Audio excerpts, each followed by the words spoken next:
Well, Jalito, today I'm heading out to a cool little place. This is up north, heading north, technically heading west on Bolivar, on the beach, going toward McFadden Beach. This is the old Highway 87, and up Highway 87 there was an oil, an oil processing, I won't call it a plant, but there was an oil processing center that was destroyed. Well, left abandoned since 1989 after Hurricane, I think Hurricane Jerry came through and destroyed it. And subsequent hurricanes over the years, I think Ike was really the last one that dismantled this place. Because now all that's left is a lot of the pipes and Christmas trees, as they call them. And all the buildings and tanks have all been ripped off their foundations and either in the Gulf of Mexico or have been floated into overland into the the Galveston Bay or wherever it ended up at. But this is it's a cool little place. It's kind of thick and it's kind of getting overgrown. I got my drone with me, and we can go up there and check out what is going on.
Almost looks like a pressure vessel.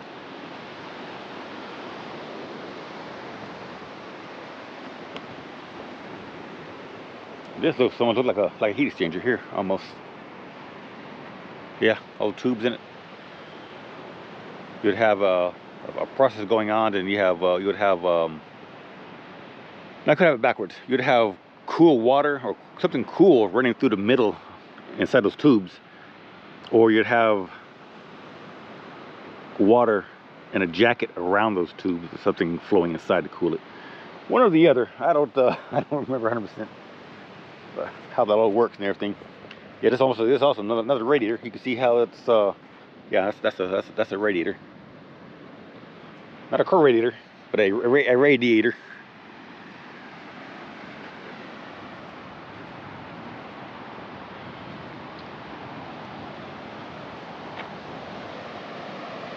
Yeah, I didn't realize these concrete slabs are sitting on these big old wooden beams. Dang. You gotta be careful where you walk and where you step and where you drive out here. Yeah, that was probably mounted at here at one time, probably. Yeah, some of these look kind of decent still.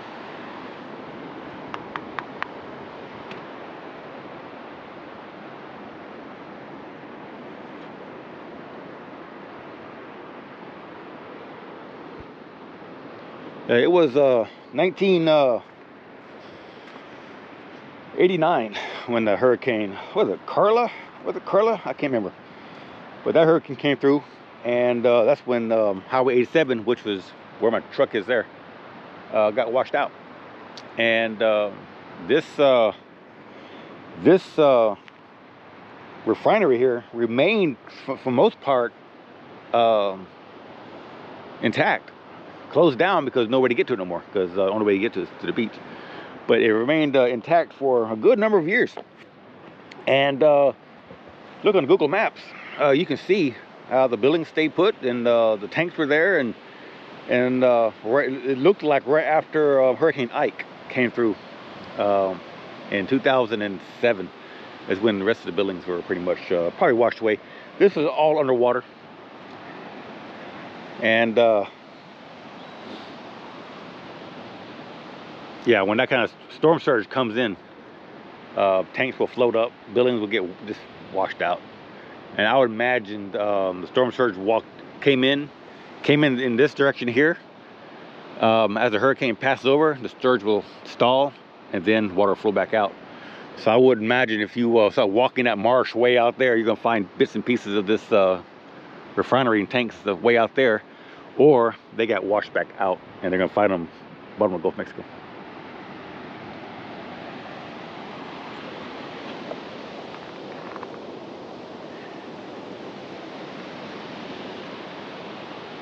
Yeah, these are some big old beams. I ain't gonna lie about that.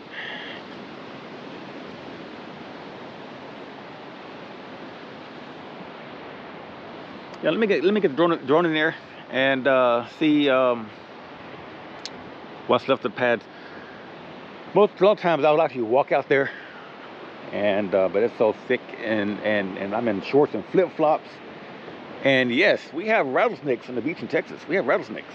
It's not common, but a few times a year you do hear the news talking about, oh, be careful where you're stepping, where you doing, what's it that, and this, and there's rattlesnakes on the beach. So it's true, they get washed down from the out west hill country, from the rivers and stuff. And yeah, the beach is nothing more but a saltwater desert. And yeah, rattlesnakes, they eat mice and other little rodents out here.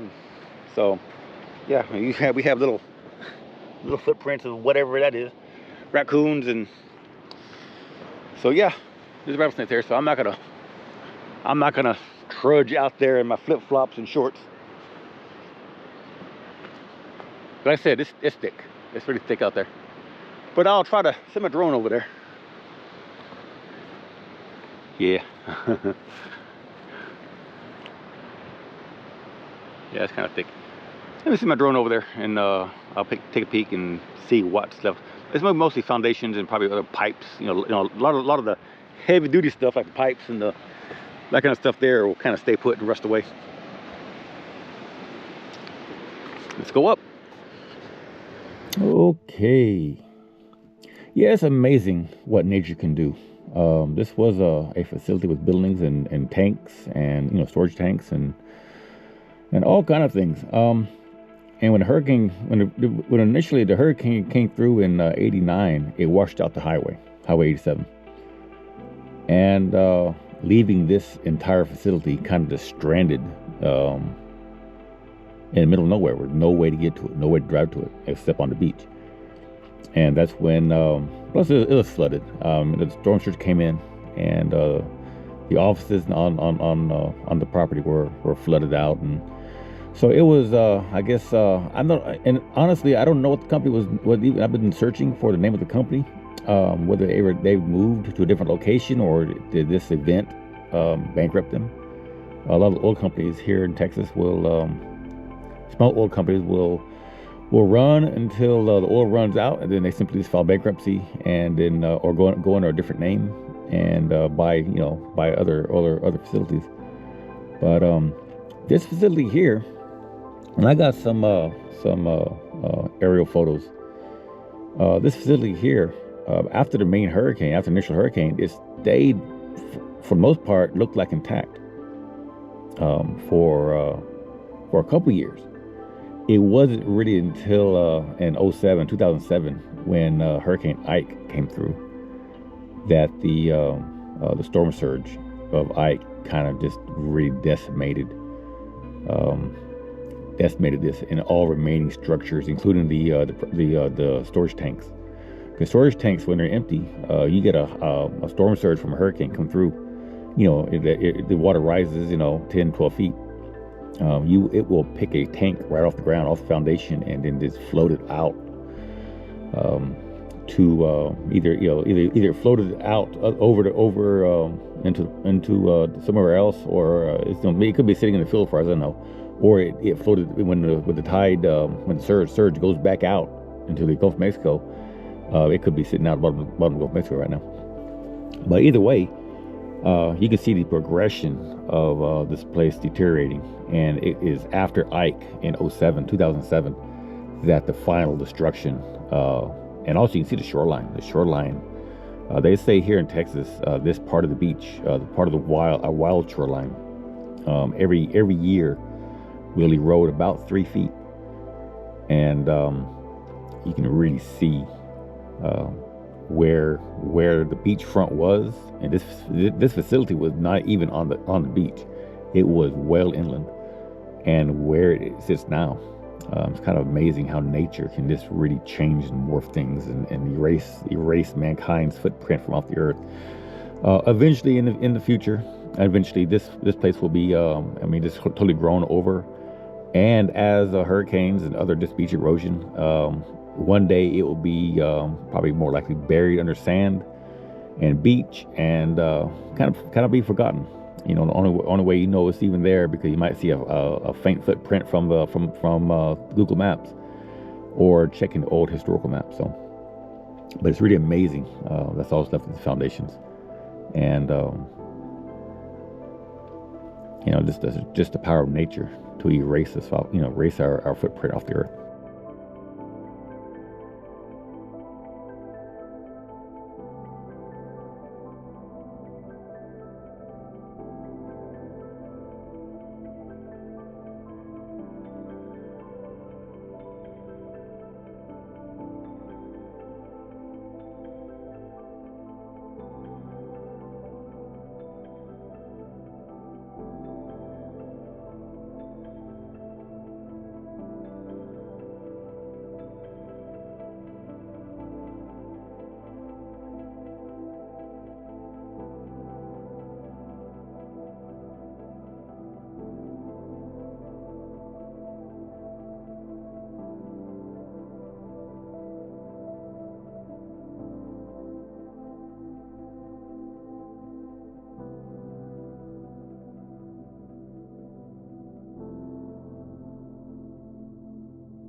Now there are these two giant pipes.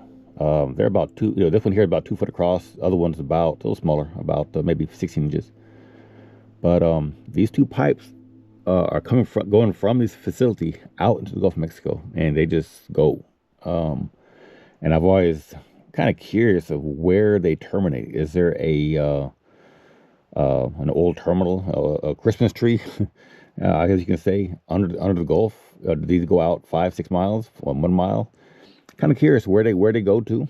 And I'm also kind of curious, because we have a problem here in Texas regarding our abandoned oil wells. A lot of these old oil facilities, gas facilities, these pipes are, they're still under pressure, and there's still either natural gas or oil under pressure inside them, and now they're starting to leak a little bit. And I'm kind of curious about these two pipes here. What's inside?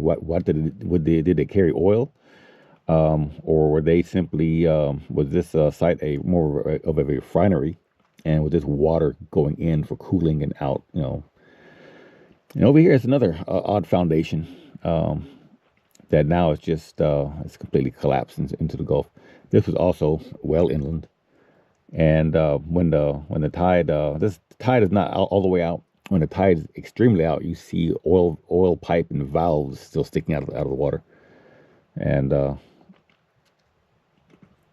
kind of angles off and heads in that direction there. So, but yeah, it's just really kind of amazing how we can just in our modern world, this highway was a main connector from basically Galveston up to Winnie. And it's amazing how we can, after many washouts and repairs, we kind of just gave up on it.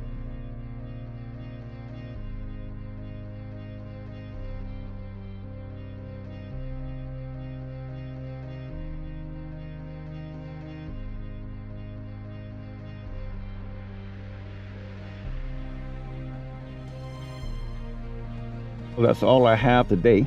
I hope you enjoyed, and hopefully this year I can make it down to Searim Park. Searim was named after a town called Searim, or a community village called Searim, and also the same hurricane, 1980 and 89, Hurricane Jerry, I believe it was called, also erased that entire community off the map. So all we have left is foundations and stilts sticking out of the water, and the entire community was erased. And that's where Searim Park got its name, from the village of Searim. So hope you enjoyed, and Hot Pizza Lunch Key.